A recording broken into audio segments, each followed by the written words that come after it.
This video is on network device backup and restore. It's critical to have your configuration and state copy to use during recovery. They're critical to restoring full network functions in time of network disaster.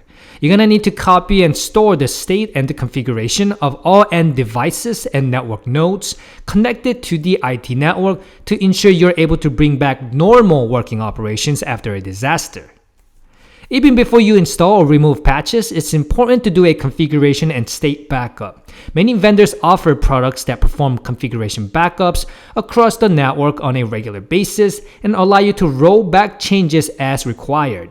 Free tools are also available in number of devices they work with. Network configuration is the process of assigning network settings, policies, flows, and controls. In a virtual network, it's a lot easier to make network configuration changes because physical network devices appliances are often replaced by software, which removes the need for extensive manual configuration.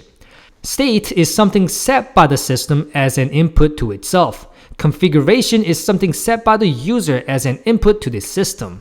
Device state information captures the current status of the device, whether it's on or off, not the environment itself.